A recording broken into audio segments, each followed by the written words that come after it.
मुझे दोबारा से बता देती हूँ हम कर क्या रहे हैं। Aggregate demand and aggregate supply. ठीक है, एग्रीगेट डिमांड की डेफिनेशन या कोई मतलब बता सकते हैं सबीरा? स्टार्ट कर दो। What is aggregate demand?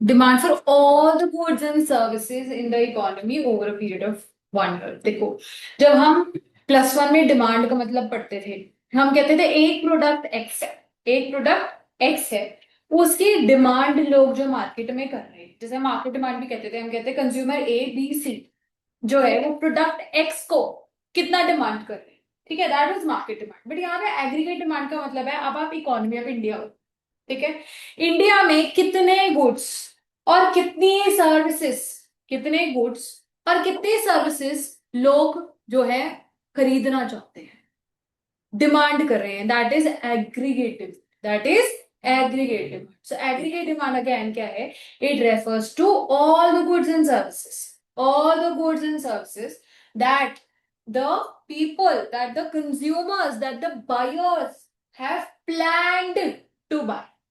ठीक है, हैव प्लान्ड। Y planned? बच्चे देखो, जो हमारे एग्रीगेट्स हैं, जो हम बजट्स बना रहे हैं, जो भी हम कह रहे हैं कि ये हमारी डिमांड रहने वाली है, वो हम कब कर रहे हैं? साल की शुरुआत, है ना? तो साल की शुरुआत है, अभी मुझे नहीं पता कि एक्चुअल में कितनी डिमांड होने वाली है, बट अभी मेरे को ऐसा लगता है कि साल में, आने वाले साल में ये डिमांड रहेगी।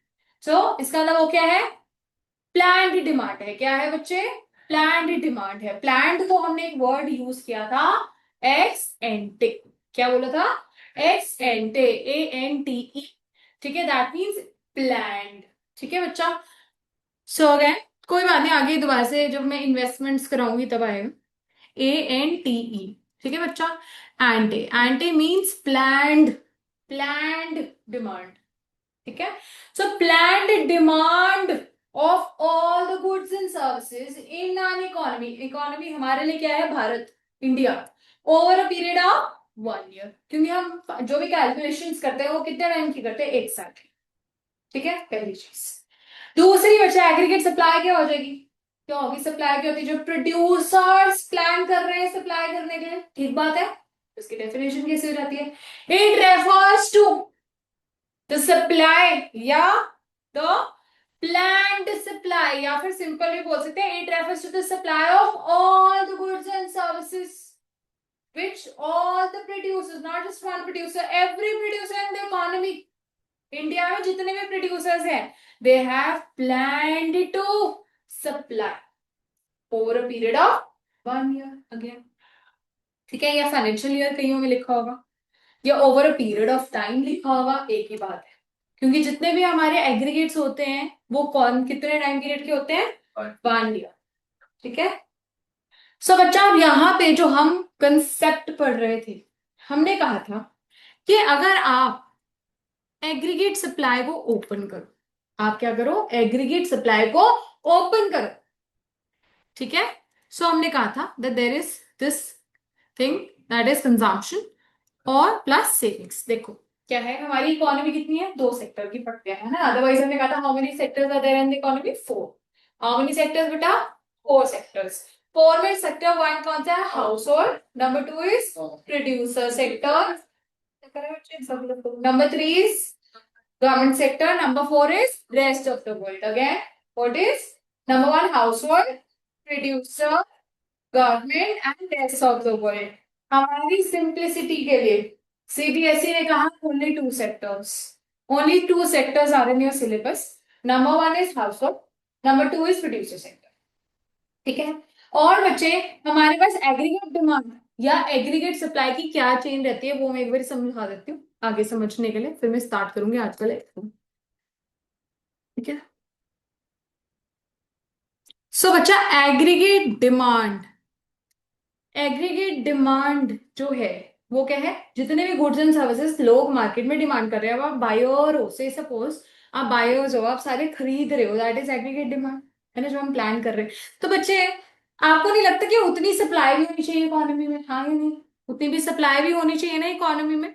तो क्या मैं कह सकती हूँ दैट एग्रीगेट डिमांड, एक बार के लिए हम ऐसा अज्यूम कर सकते हैं that should be equal to aggregate supply? हाँ नहीं? प्लान ना? मुझे ऐसे लगता है कि इस साल कितना लोग खरीदना चाहेंगे, 1,000 आइटम्स खरीदना चाहते हैं, यूनिट्स। तो मैं कितना प्रोड्यूस करूंगी, 1,000 यूनिट्स, यस और नो? ठीक है। तो ये बात कर रहे हैं that aggregate demand is equal to aggregate supply. तो अगर बच्चे एग्रीगेट सप्लाई बढ़ती है, से सपोज आपकी इंक्रीज होती है, तो व्हाट विल हैपन बच्चे, आप प्रोड्यूस भी ज्यादा करोगे। हाँ या नहीं? ज्यादा गुड्स बनाओगे, आप फैक्ट्री में हो, अब आपके पास पता चल रहा है कि लास्ट ईयर 1,000 गुड्स थे, अब इस साल जो है लोग 1,500 डिमांड करेंगे, 1,500 units will be demanded, so what will happen बच्चे, योर प्रोडक्शन विल राइज। हाँ या नहीं? ठीक है। तो प्रोडक्शन इंक्रीज होती है। अगर बच्चे प्रोडक्शन बढ़ती है या प्रोडक्शन करोगे, जो भी कह लो, तो क्या आप लोगों को लगाओगे बनाने के लिए गुड्स? हाँ या नहीं? तो क्या एम्प्लॉयमेंट बढ़ेगी इकोनॉमी में? एम्प्लॉयमेंट बढ़ेगी, ऐसा नो बच्चे? Employment in the economy will rise. ठीक है। इफ एम्प्लॉयमेंट राइजेस, अब वो वाले लोग जिनको पहले जॉब नहीं थी, जॉब मिल गई है, तो उनकी इनकम बढ़ेगी कि नहीं बढ़ेगी बच्चे? इनकम मतलब is denoted as by, yes, income बढ़ेगी। बच्चे अगर इनकम बढ़ेगी, अगर इनकम बढ़ेगी लोगों की, तो इसका मतलब हमारी डिमांड भी बढ़ेगी। हाँ या नहीं? मेरे पास पहले पैसे नहीं थे, अब मेरे पास पैसे हैं, तो क्या मैं मार्केट में ज्यादा गुड्स खरीदूंगी या नहीं खरीदूंगी? ज्यादा चीजें खरीदूंगी। तो बच्चे, अगर मेरी इनकम बढ़ रही है, उसकी वजह से गुड्स भी मार्केट में ज्यादा डिमांड होंगे। और हमने पहले ही लाइन में क्या लिखा? हमने लिखा that aggregate demand is always equal to aggregate supply. So that's why it is said that your income is also known as aggregate supply. That's why your income is also known as aggregate supply. अब आपके हाथ में पैसा है, आपके हाथ में पैसा है, आपके पास हमेशा दो ऑप्शंस है। क्या ऑप्शन? या तो खर्च कर दोगे या सेव कर लोगे, या खर्च कर दोगे या सेव कर दोगे। तो बच्चे, या तो आप इनकम का पार्ट खर्च करोगे, दैट इज कंज्यूम करोगे, नहीं तो सुबीरा हम क्या करते हैं, सेव कर देते हैं, सेव कर देते हैं। ठीक है। तो बच्चा, ये है कंजम्पशन और ये है सेविंग्स। ठीक है। अब इसी के आगे हमारा टॉपिक स्टार्ट हो रहा था, that was propensities to consume and save. हमने लास्ट क्लास में बहुत डिटेल में इसके ऊपर डिस्कशन किया था। अभी आज का थोड़ा सा मैं आपको इंट्रोडक्शन दे देती हूँ ताकि इजी लगे आपको। ठीक है। सो प्रोपेंसिटी का मतलब क्या होता है? आदत। क्या होती है? आदत। अब आपके पास पैसा है, आपकी क्या एक जनरल आदत है इंसान की कि वो कितना खर्च करे, वो कितना खर्च करे, that is propensity. That is propensity to खर्च, that is to consume, that is to consume. या फिर मेरे पास इनकम है, मैं उसको खर्च नहीं करना चाहती, सेव करना चाहती हूँ, तो मेरी क्या आदत है? To save. मेरी क्या आदत है? To save. ठीक है। तो प्रोपेंसिटी टू कंज्यूम या प्रोपेंसिटी टू सेव।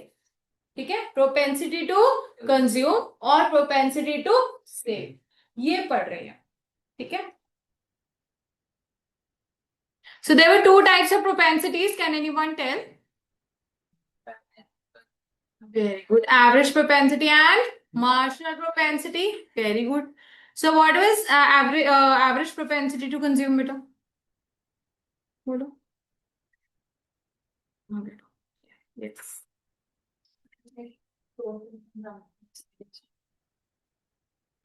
सो बच्चे, एवरेज क्या होता है कि मैं अपनी इनकम का कितना पार्ट, मेरी इनकम है 100 रुपीज, उसमें से कितना पार्ट मैं खर्च कर रही हूँ, वो क्या है? Average propensity to consume.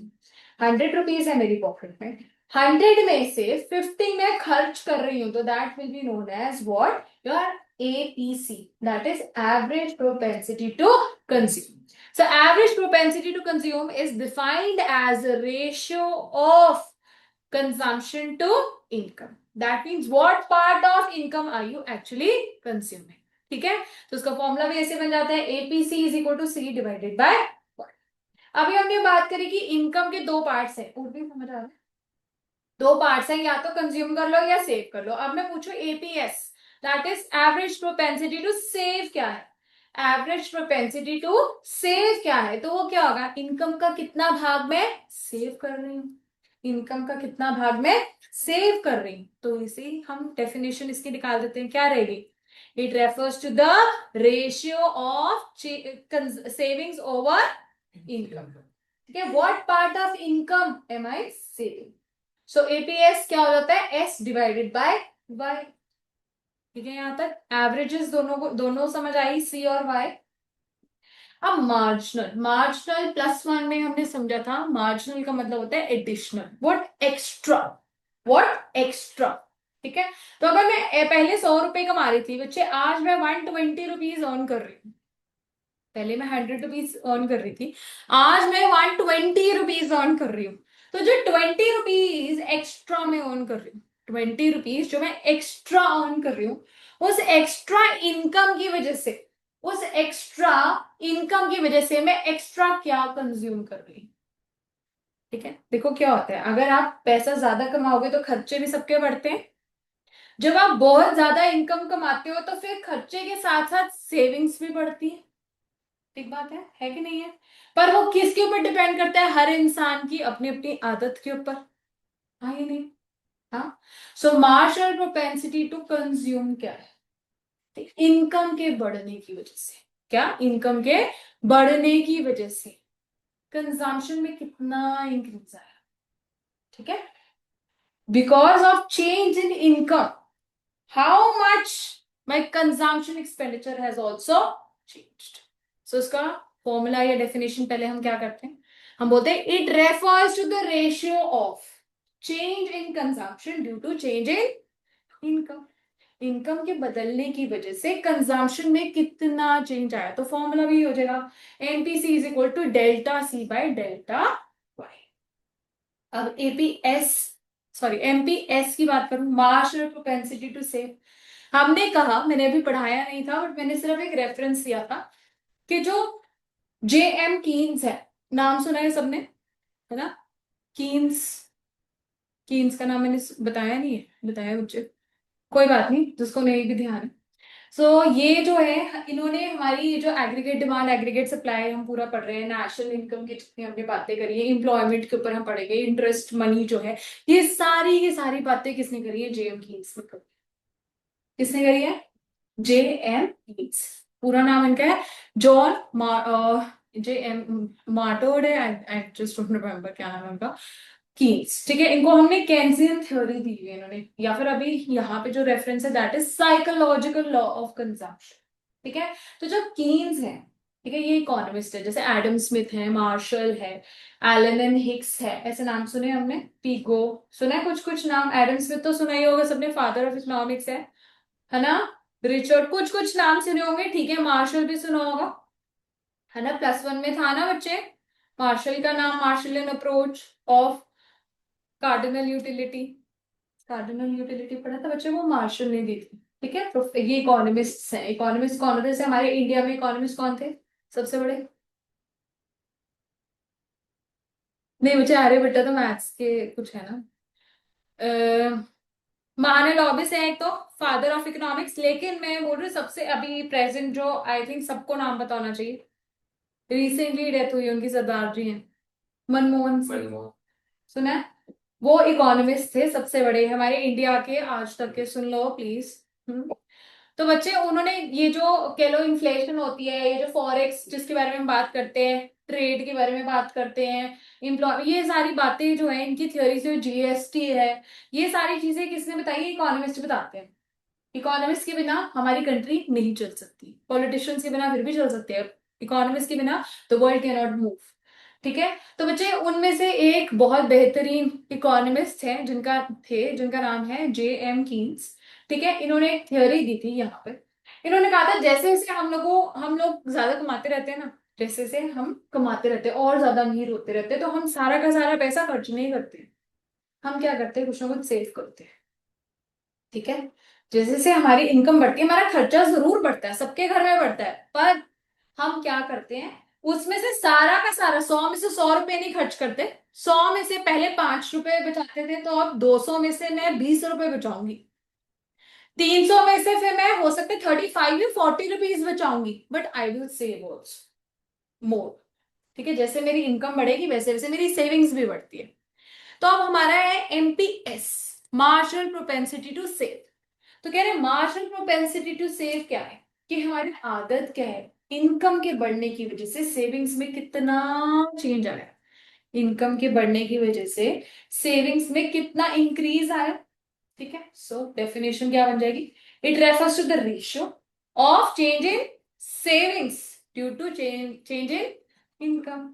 So formula will be delta S divided by delta Y. ठीक है, एक बारी एमपीएस एमपीसी समझ आया बच्चे आपको, पक्का। और वो भी आया एपीएस एपीसी। अब यहाँ पे एक क्वेश्चन आता है फॉर 1 मार्क। ठीक है, सबके लिए यहाँ पे इंपॉर्टेंट करके लिखना शुरू करेंगे, इंपॉर्टेंट 1 मार्क पर लिखोगे। क्वेश्चन आएगा, prove that APC plus APS is equal to 1।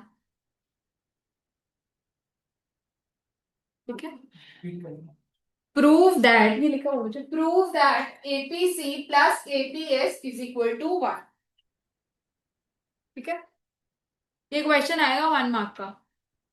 अब हमें प्रूव करना है, कैसे करेंगे, सिंपल फॉर्मूलाज उठा के। हमने कहा एपीसी क्या है, सी डिवाइडेड बाय वाई, बोला ना हमने। ठीक है, तो सी डिवाइडेड बाय वाई, एक बार देख लेंगे बच्चे, लिखने का टाइम दूंगा। ठीक है, फिर हमने कहा, इसको भी नहीं, फिर हमने कहा एपीएस क्या है, एस डिवाइडेड बाय वाई। ठीक बात है, हमने कहा एपीएस क्या है, एस डिवाइडेड बाय वाई। सबसे पहली बात मैंने क्या करी थी, इनकम के 2 भाग हैं, या तो कंज्यूम कर लो या फिर सेव कर लो। ठीक बात है, ठीक है।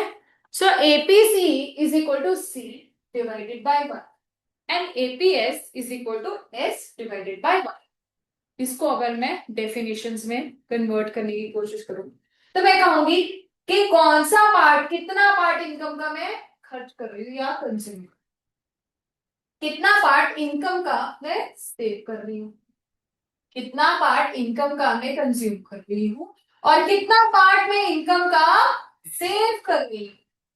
ठीक है, तो हमने प्रूफ क्या करना है कि A P C plus A P S equals to 1। So अभी करने की कोशिश करते हैं। एपीसी का फॉर्मूला क्या है, C divided by Y. APS का फॉर्मूला क्या है, एस डिवाइडेड बाय वाई। बच्चे इसका क्या मैं एलसीएम ले सकती हूँ, वाई है ना, तो ले लो बच्चे। और ऊपर क्या है, C plus S. Do we know that C plus S is equal to what, your income only, Y, yes और no. Y divided by Y will be 1, hence proof. ठीक है, इजी। सो अब इसको लिखना शुरू करेंगे। समझ आया ना सबको, आपको आया और भी समझ, गुरप्रीत आपको आया, भव्या बच्चे, कार्तिक, पीयूष, सबीरा। सो इसको इसी तरीके से लिखेंगे। पहला स्टेप यही होता है that income is equal to consumption plus savings. Second हमारे पास होता है APC, APC is equal to C divided by Y, APS is equal to S divided by Y. Then ये वाला आप इक्वेशन लिखना चाहो तो लिख भी सकते हो, नहीं तो कोई चक्कर नहीं, तो क्वेश्चन है ना, क्योंकि हमारा, you can simply write down C divided by Y plus S divided by Y. फिर इसका वो एलसीएम ले लो, पाई सी प्लस एस, फिर नेक्स्ट में लिख दोगे y divided by y is equal to 1 1, that is proof. Clear है, लिख लिया ना, आई होप सबने लिख लिया है, नहीं लिखा तो please take your time and write down. For those who think that they can try MPC plus MPS is equal to 1, just try. Next question है, MPC plus MPS equals to 1, इसको prove करना है। ठीक है, करो, अगर आता है समझ, नहीं आता तो 2 मिनट में बता रही हूँ। Do you want to try? What is the formula of MPC? Change in consumption divided by change in income। ठीक बात है बच्चे। और एमपीएस का क्या फॉर्मूला होता है बच्चा, delta S by delta Y. ठीक है, तो क्या करूं मैं, मैं क्या ऐसा कह सकती हूँ दैट डेल्टा वाई क्या होगा, चेंज इन इनकम, या तो चेंज कर लो कंजम्पशन को या चेंज कर लो सेविंग्स को, है ना। तो अब इसको फॉर्मुलेट करके देखते हैं। Delta C by delta Y plus delta S by delta Y. Let's take delta Y as your common LCM.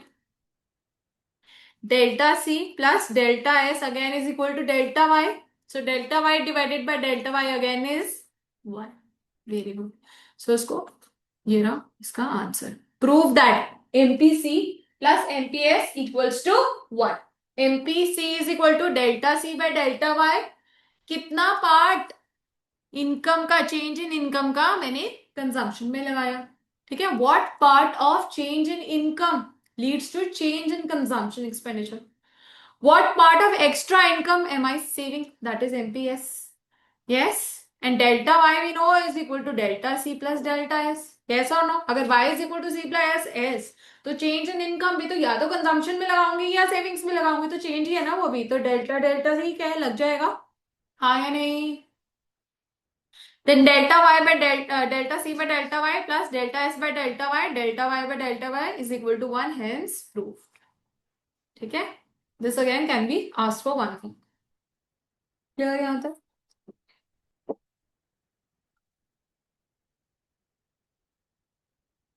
Next heading लिखो, इन्वेस्टमेंट। इन्वेस्टमेंट, तो मुझे बता सकते हैं इन्वेस्टमेंट का मतलब क्या होता है?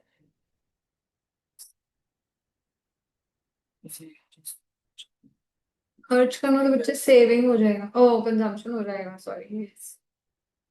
और इन्वेस्टमेंट वैसे भी कौन सा सेक्टर करता है? Producer sector. देखो बच्चे, जो हमारे दो सेक्टर्स हमने बात करी ना कि चार में से हम दो पढ़ रहे हैं, एक हाउस होल्ड और दूसरा प्रोड्यूसर।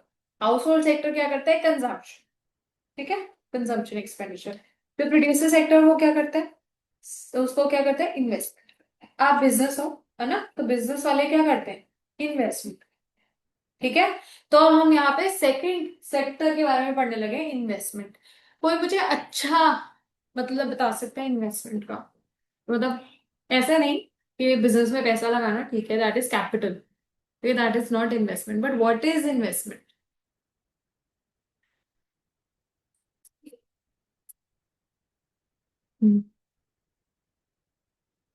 वेरी गुड, ठीक है। मैं पैसा लगा रही हूँ, खर्चा कर रही हूँ, किस लिए? ताकि मैं और एसेट, एसेट मतलब और चीजें जो है वो बना सके। इनकम हो सकती है वो और प्रॉपर्टी हो सकती है, वो मशीनरी हो सकती है, उसको मैं इन्वेस्टमेंट कहती हूँ, बिल्कुल। और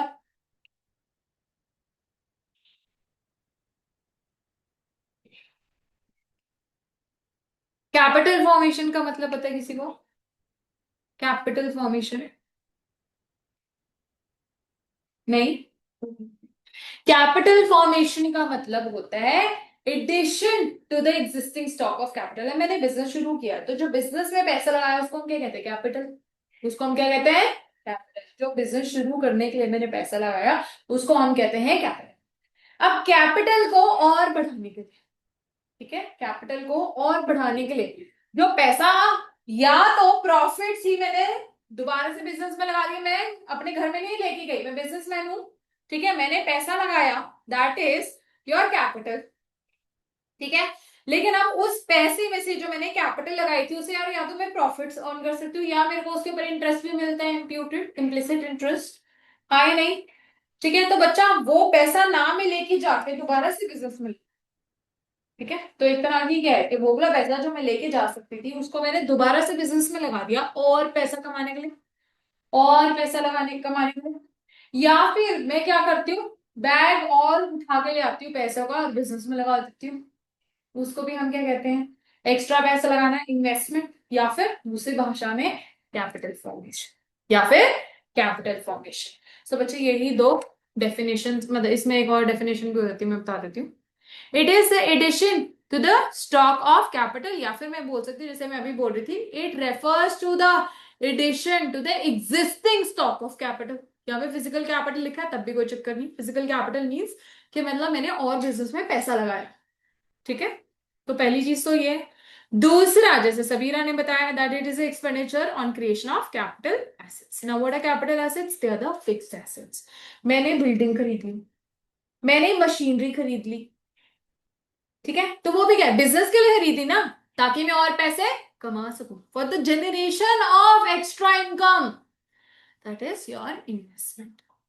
फिर से, इन्वेस्टमेंट क्या बचे? It is addition to the stock of physical capital. That means कि मेरी जो कैपिटल थी जिसमें मैंने पैसा लगा रखा था, उसी से जो मेरे को प्रॉफिट्स आए, ये जो इंटरेस्ट था, मैंने उसको री इन्वेस्ट कर दिया बिजनेस में, दोबारा लगा, ठीक है। या फिर मैं घर से अपना बैग उठा के लाई और बैग को मैंने बिजनेस में और एक्स्ट्रा सामान खरीदने के लिए, मशीनरी खरीदने के लिए, प्लांट खरीदने के लिए, मशीनरी खरीदने के लिए, बिल्डिंग खरीदने के लिए, कुछ भी चीज के लिए पैसा लगा दिया। So that is what expenditure on creation of capital. Capital assets means fixed assets. Okay, तो ये दो डेफिनेशंस है इन्वेस्टमेंट की। ये बच्चा क्या लिख लिया? सबने लिख लिया बच्चे? भव्या लिख लो।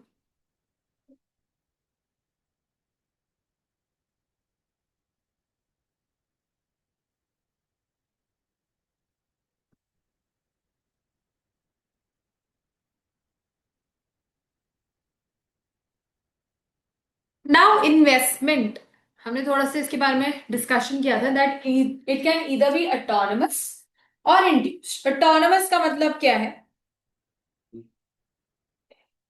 मतलब ऐसी इन्वेस्टमेंट जिससे, बच्चे जब पैसा लगा रही हूं मैं बिजनेस में या फिर कह लो इकोनॉमी में, यहाँ पे इकोनॉमी की बात हो रही है, जब मेरे को इनकम से कोई लेना देना नहीं है, मेरे पास चाहे 1 रुपया भी आ रहा है रिटर्न में कि नहीं आ रहा, फिर भी मैं पैसा लगा रही हूं, मेरे को 1 रुपया भी रिटर्न में नहीं आ रहा, मुझे कोई फर्क नहीं पड़ता कि कितना मेरे को पैसा प्रॉफिट मिलेगा, रिटर्न कितना मिलेगा, फिर भी जो मैं पैसा बिजनेस में इन्वेस्टमेंट पे लगा रही हूँ उसको हम कहेंगे autonomous. That means it is the investment expenditure which is not induced या which does not change with the change in level of income। Income अगर जीरो भी है ना, इनकम अगर जीरो भी है, फिर भी सरकार कहेगी मुझे बिजनेस यहाँ पे जो है, कह लो फ्लाईओवर बनाने ही बनाने, दैट इज ऑटोनमस इन्वेस्टमेंट। ऐसा खर्चा जो सरकार ने सोच लिया है कि मेरे को 100 करोड़ यहाँ पे इस जगह पे ये साल के अंदर अंदर लगाने हैं, तो that is autonomous investment. Whereas अब हम जैसे लोग हैं, हम सरकार नहीं है, अब कोई भी अगर आप बिजनेस करोगे तो आपका एक्चुअल में एंड मोटिव क्या है? प्रॉफिट्स, इनकम, हाँ या नहीं? सो बच्चे, ऐसी इन्वेस्टमेंट, ऐसी इन्वेस्टमेंट जो मैं करती हूं प्रॉफिट्स को ध्यान में रखते हुए, किसको ध्यान में रखते हुए? प्रॉफिट्स को। ये सिंपल दूसरी लैंग्वेज में, क्योंकि हम सब कुछ यहाँ पे इनकम के पॉइंट ऑफ व्यू से पढ़ रहे हैं, तो इनकम को ध्यान में रखते हुए, इनकम बढ़ेगी तो मेरी इन्वेस्टमेंट बढ़ेगी, इनकम कम होगी तो मेरी इन्वेस्टमेंट भी कम होगी, तो उस तरह की इन्वेस्टमेंट को हम क्या कहते हैं? Induced investment. क्या कहते हैं? Induced. That means the investment expenditure which changes due to change in level of income. If income increases, investment expenditure also increases. If income reduces, investment expenditure also falls. Clear? तो ये देखो, investment क्या है, इधर भी autonomous और induced. Autonomous investment देख रहे हो, चाहे इनकम जीरो थी तब भी इन्वेस्टमेंट एक्सपेंडिचर था 100, इनकम बढ़ गई तब भी इन्वेस्टमेंट सरकार 100 ही कर रही है, इनकम आज 200 हो जाए तब भी investment expenditure is not going to change. That type of investment which is not affected or which does not change with the change in the level of income is known as autonomous investment expenditure। ठीक है? Whereas induced क्या हो जाएगा? It is influenced या फिर it changes with the change in level of income। If income increases, investment also increases। If income falls, investment also falls। ठीक बात है? पक्का? ये लिखो, यही तक लिखना, नीचे का भी मैंने नहीं एक्सप्लेन किया, मतलब ठंड तो नहीं लग रही बच्चे? पीछे किसी को लग रही है ठंडी? सीधा हवा तो नहीं आ रही?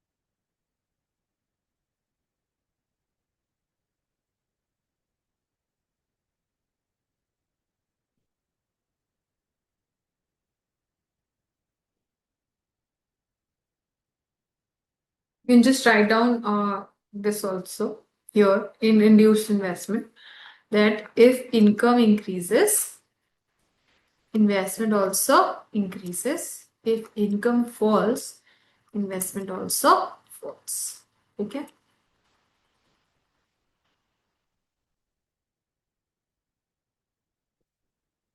So who do you think that does autonomous investment in the economy? Only the government. हम जैसे लोग नहीं करेंगे.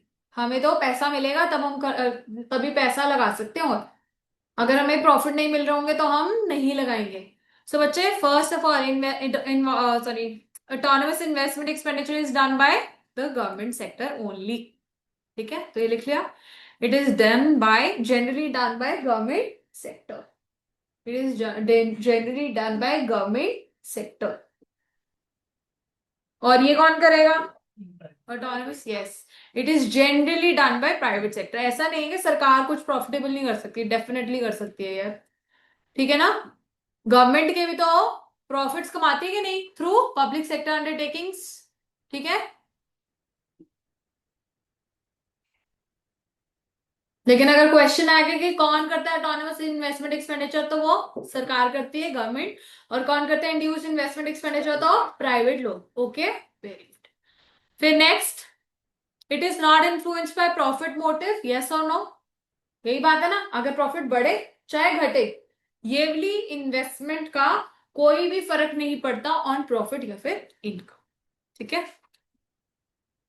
बट ये तो प्राइमरली या only influenced by what, your profit motive. If profits are more, my investments will be more. ठीक है, तो it is influenced by profit motive.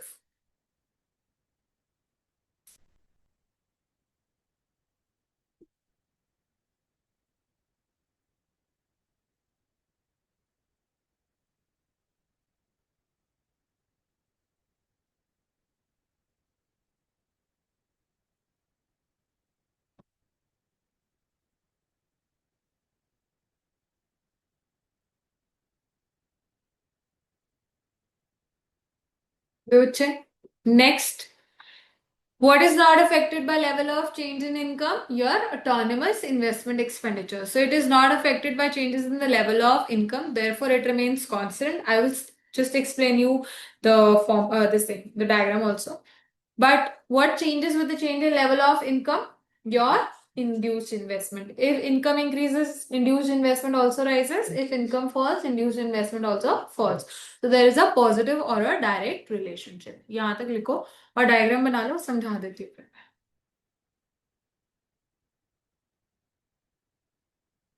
Yeah. ये भी लिख लेना. It is horizontal straight line parallel to X axis, और it is upward sloping.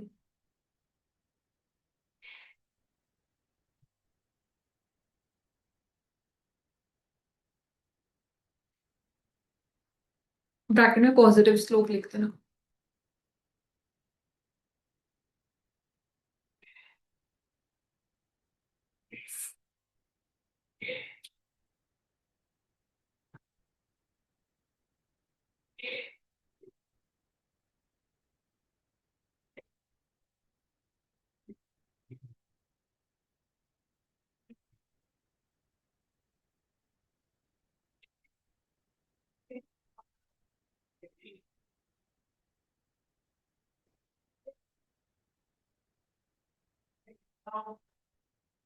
Okay.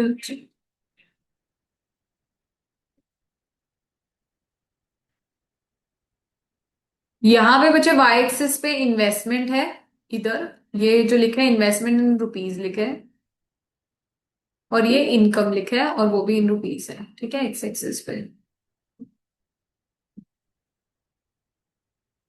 यहाँ पे भी इन्वेस्टमेंट है वाई एक्सिस पे, रुपीज में, और ये भी इनकम है रुपीज में. ठीक है, वाई एक्सिस पे इन्वेस्टमेंट है और एक्स पे इनकम है.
ये आई लिखना भी जरूरी है, सबने लिखा है ना, पूरा कंप्लीट लेबलिंग होनी चाहिए।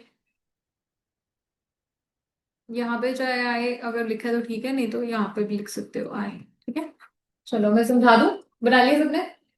तो बच्चों ये जो है, यहाँ पे हमारे पास क्या है, इनकम है। इनकम चाहे मेरी जीरो हो, तभी मेरी इन्वेस्टमेंट एक्सपेंडिचर कितना था एग्जाम्पल में, 100। आए नहीं बच्चे? ठीक है, सो यहाँ पे मैं एक बारी एग्जाम्पल उसके लिए 100 लिख दूं। चाहे मेरी इनकम 100 है, तब भी मेरा इन्वेस्टमेंट कितना रह रहा है, 100। इनकम मेरी आज 200 है, तब भी इन्वेस्टमेंट एक्सपेंडिचर कितना रहेगा, 100। 1000 हो जाए तब भी इन्वेस्टमेंट एक्सपेंडिचर कितना रहेगा, 100 only. So this is the investment which is not affected by the change in level of income. Therefore it is what, horizontal straight line parallel to X axis. Clear है ये? पक्का? अब इस diagram को समझने की कोशिश करते हैं। बच्चे ये कौन सी इन्वेस्टमेंट है विच इज इन्फ्लुएंस्ड और induced by level of income? Income अगर मेरी जीरो होगी तो क्या मैं इन्वेस्टमेंट करूंगी यहाँ पे कि नहीं? नहीं करूंगी ना? नहीं करूंगी ना, पक्का? सो देख रहे हो, जीरो इनकम जीरो इन्वेस्टमेंट, पहला पॉइंट यहाँ से दिख रहा है। Zero income zero investment. If income is 100, obviously investment is going to rise. There will be some investment. If income further rises, obviously I will invest more. सोचो ना, मेरे को ज्यादा रिटर्न जिस चीज में मिल रहा है मैं वहीं पे इन्वेस्टमेंट करना चाहूंगी, वहीं पैसा लगाऊंगी। अब बच्चे अगर मेरी इनकम बहुत ज्यादा बढ़ रही है, 1000 होगी, तो ऑब्वियसली मेरी इन्वेस्टमेंट भी बहुत ज्यादा होगी। तो इसलिए direct relationship, upward sloping straight line, positive, इस तरीके के इनको नाम दिए जाते हैं। बट ये स्टार्ट कहां से हो रहा है, from the point of origin. दिख रहा है ना? That means if your income is zero, investment will also be. ठीक है, डायग्राम समझ आया? पक्का? अब कह रहे हैं हमें कैसा पता चलेगा इनकम क्या है ना? रिटर्न भी तो पता होना चाहिए ना किस तरीके का है। तो दो तरीके होते हैं जी इन्वेस्टमेंट में। हमें दो तरह के बातें करते हैं। एक तो मुझे कितना ब्याज मिल रहा है, और दूसरा मैं मार्केट में कितना ब्याज दे रही हूँ। क्योंकि हम हमेशा एज्यूम करते हैं, ध्यान दो, यहाँ पे सर है इस बार कोई नहीं। देखो जब मैं पैसा लगाती हूँ बिजनेस में, +1 का एक बेसिक है, याद दिला दूंगी अभी। ऐसा माना जाता है, यहाँ पे जब हम स्टडी कर रहे हैं मैक्रो में, तो हम ऐसा मानते हैं हम सेविंग्स में से पैसा नहीं निकाल रहे। हम क्या कर रहे हैं, मार्केट से पैसा उठा रहे हैं ब्याज पे। मतलब we are borrowing from outside. Clear है? मतलब मैं बैंक से, रिश्तेदारों से, किसी ना किसी से पैसा ब्याज पे उठा। ठीक है, उस चीज को हम बोलते हैं रेट ऑफ इंटरेस्ट, आर। जो ब्याज मैं दे रही, ये मेरा क्या होगा, खर्चा के इनकम है? तो ब्याज दे रहा है, खर्चा पक्की बात है। सबको खर्चा दिख रहा है, किसी को इनकम दिख रही है तो प्लीज पूछ लो अभी। सो ROI, don't forget, return on income, sorry rate of interest, return हो गया, rate of interest. ROI is your खर्चा और एक्सपेंडिचर। ये क्या है, ब्याज है जो कि आप दे रहे हो। दूसरी चीज, अगर ऐसा मान भी लिया जाए कि आपके पास एक्स्ट्रा पैसे पड़े थे, आपके पास एक्स्ट्रा पैसे पड़े थे, आपने उसी से इन्वेस्टमेंट कर दिया, आपने बाहर से बोरोइंग्स नहीं करी, आपने बाहर से बोरोइंग्स नहीं की, तब भी याद करो, हम कहते हैं इम्प्यूटेड इंटरेस्ट, कहते हैं कि नहीं?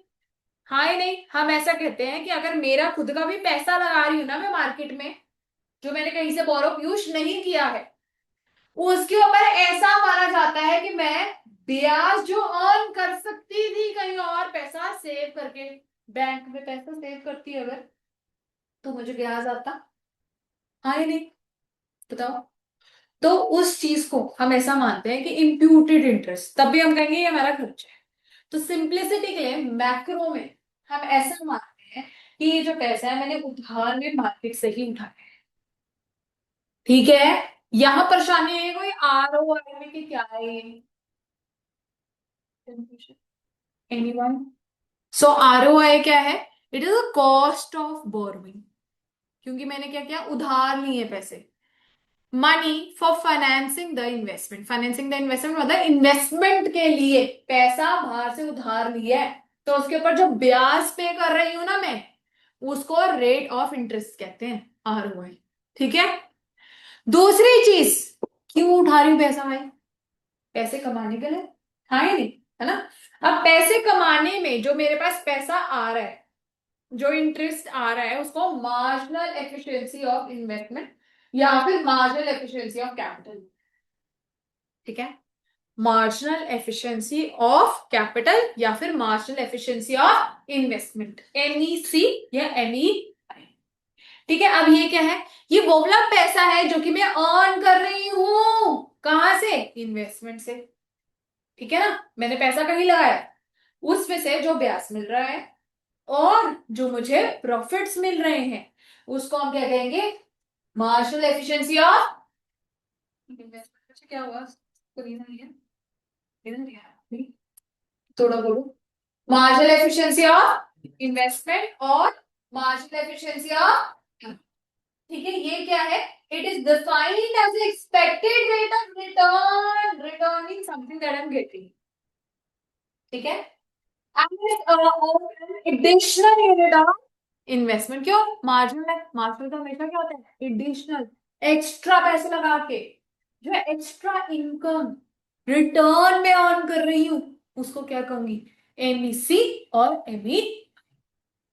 दो बातें समझ आई? ROI क्या है? रेट ऑफ इंटरेस्ट, ये वो वाला पैसा है जो कि मेरा खर्चा है, कॉस्ट ऑफ बोरोइंग है। क्यों बोरो कर रही हूँ? इन्वेस्टमेंट करने के लिए। क्यों बोरो कर रही हूँ? इन्वेस्टमेंट करने के लिए। ठीक है। और मार्जिनल एफिशिएंसी, मार्जिन से मतलब पता है हमको डेफिनेशन में एडिशनल या एक्स्ट्रा तो वर्ड यूज कर लेंगे। जब भी बात आए मार्जिनल की, तो हमें एक शब्द अंदर हमेशा लिखना है, वो क्या है? एडिशनल। ठीक है। पर ये है क्या? रिटर्न है ना, रिटर्न क्या है? रिटर्न है। तो it is defined as a, लेकिन आप ऐसे भी बोलते हैं इट इज एक्सपेक्टेड, क्योंकि शुरुआत में कर रही हूँ ना बच्चे, देखो, मुझे ऐसा लगता है कि इतना पैसा आएगा, तो एक्सपेक्टेड है ना। साल की शुरुआत में डिसीजन लेना है मैंने, है ना? तो that's why expected rate of return और एडिशनल, क्योंकि marginal है। किसकी? मार्जिनल जो कैपिटल इन्वेस्टमेंट, तो देखो एडिशनल यूनिट ऑफ कैपिटल। समझ आ गई बात? तो ये क्या है? पैसा जो मैं कमा रही हूँ, इनकम है, ये मेरा। बात समझ आ गई? तो मुझे एक बात बताओ, इंड्यूस्ड इन्वेस्टमेंट यहाँ पे आएगी ना, ऑटोनमस का भी इससे कोई लेना देना नहीं है, हाँ या नहीं? क्योंकि ऑटोनमस तो चाहे इनकम हो चाहे ना, इन्वेस्टमेंट करेगी सरकार, बोलो। ये जो दो बातें हैं, ये मैं किसके रिस्पेक्ट में पढ़ूंगी? Induced investment. किसके रिस्पेक्ट में बच्चे? Induced investment. सो मुझे एक बात बताओ, मैं इन्वेस्टमेंट कब करूंगी? जब ये ज्यादा है कि ये ज्यादा है? बताओ। Obviously, why? Because this is your income ना, and this is for your own understanding expenditure.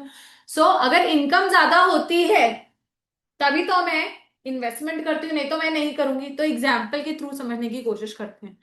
अगर बच्चे आपका MEI 10% है, मतलब रिटर्न जो आपको आ रहा है दैट इज 10%, तो फिर दिख रहा है? नहीं दिख रहा होगा। और रिटर्न और rate of interest, rate of interest मतलब जो मेरा खर्चा है दैट इज 8%, तो मुझे 2% बच रहा है। यस और नो? तो क्या मुझे इन्वेस्टमेंट करनी चाहिए? Yes. So investments in the economy will rise और इंक्रीज, वेरी गुड।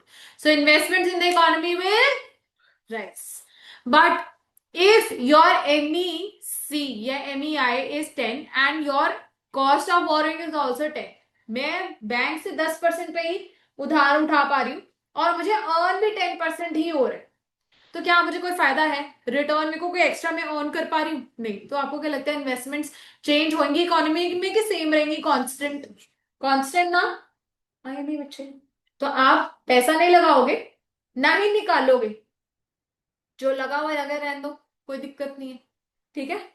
लेकिन अब उल्टा हो जाए, मतलब मार्शल एफिशिएंसी ऑफ इन्वेस्टमेंट या कैपिटल इज नाउ 8%, मतलब रिटर्न या income that you are getting is just 8%। और जो आपको खर्चा है, जो बैंक वालों को आपने ब्याज देना है, पैसे देने हैं, दैट इज 10%।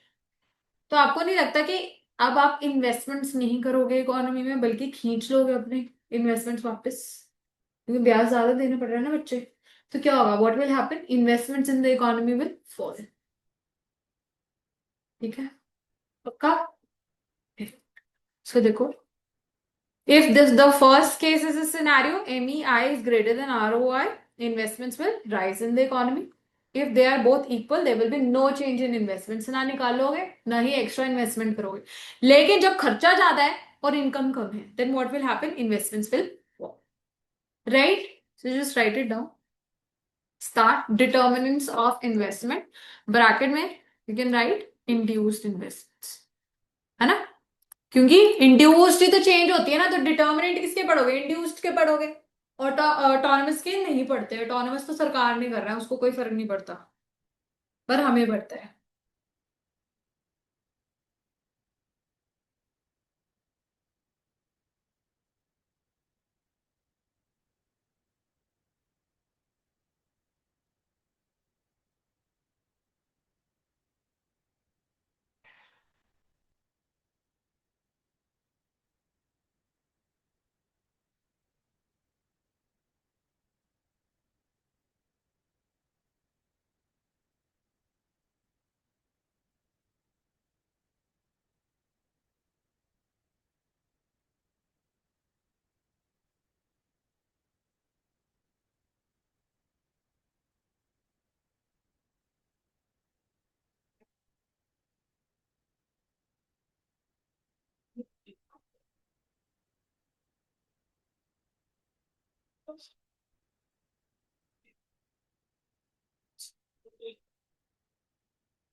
केसेस लिख रहे हैं सारे, डेफिनेशन हमने लिख लिया है, तो स्क्रॉल करूं नहीं तो रुक जाओ।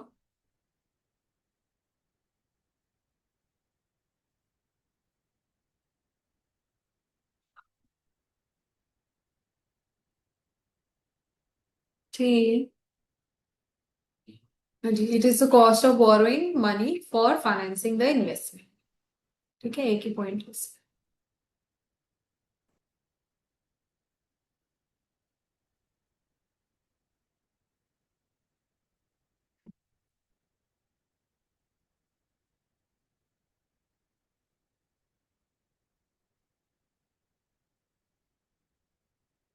पिछली डेफिनेशन सबने, केसेस लिखो 1 2 3।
लिख लिया सबने?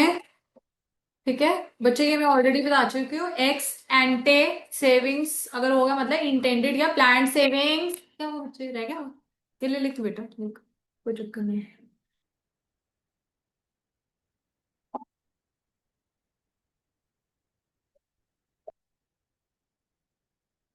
बच्चे आ गए एक्स एंटे, ठीक है, ई x A N T E, ठीक है ना। एक्स एंटे, एंटे का मतलब होता है प्लान्ड, इंटेंडेड या प्लान्ड मतलब जो हमने सोचा हुआ है, जो मेरी नियत है, ठीक है, सेव करने के लिए।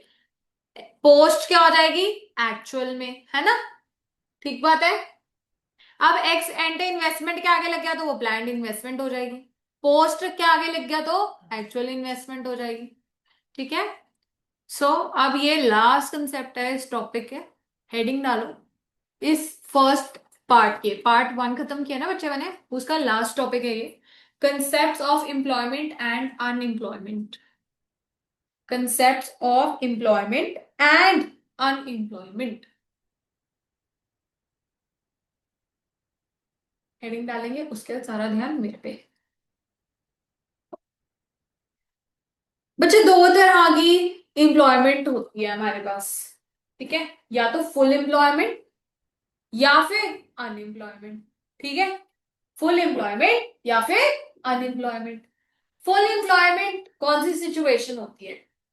जहां पे जो इंसान या व्यक्ति, वो इंसान या जो इंसान जो काम करना चाहता है, विलिंग है, एबल है, विलिंग एंड एबल है to work at prevailing wages, जो भी पैसा उसको ऑफर किया जा रहा है उस पर वो खुशी खुशी काम कर रहा है और करना चाहता है। देखो मैं करना ही नहीं चाहती, ठीक है, या अभी आप जैसे छोटी एज है तो अब आप काम नहीं करना चाहते तो आप अनएम्प्लॉयड नहीं माने जाएंगे।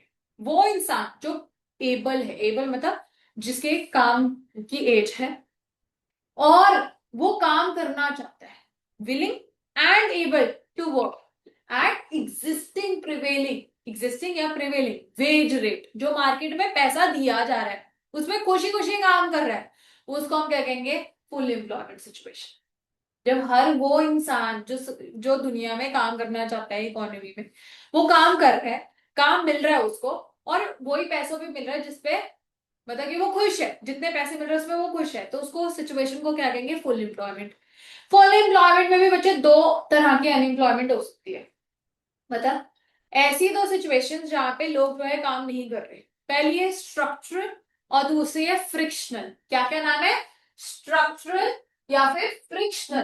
फ्रिक्शनल देखो नाम से पता है, फ्रिक्शन मतलब जहां पे दो चीज रिपेल कर रही है ना, फ्रिक्शन हम कहते हैं दो चीज।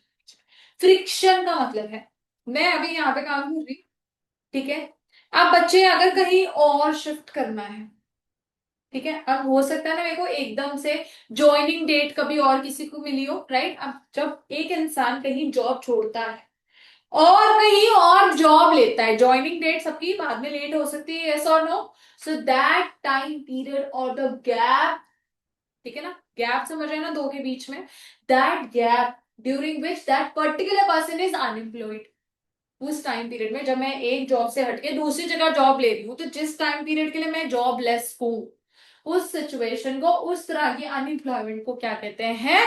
Frictional unemployment. और ये अनएम्प्लॉयड नहीं है, फुल एम्प्लॉयमेंट है। इसका मतलब वो इंसान अपनी मर्जी से कहीं जॉब छोड़ के कहीं और ज्वाइन कर रहा है, वो ऑलरेडी एम्प्लॉयड है, उसको मिलेगी जॉब भाई, वो बीच में अपना रेस्ट पीरियड एंजॉय कर रहा है, ठीक है। तो इसको हम कहते हैं फ्रिक्शनल अनएम्प्लॉयमेंट, ठीक है ना। सो इट अकर्स, समझ आया ये क्या है? It occurs during the time period when worker leaves one job and joins some other. So it is temporary unemployed, right? दूसरा केस स्ट्रक्चर। स्ट्रक्चर समझते हैं, मतलब कुछ बड़ा चेंज आने वाला है, समझ गए?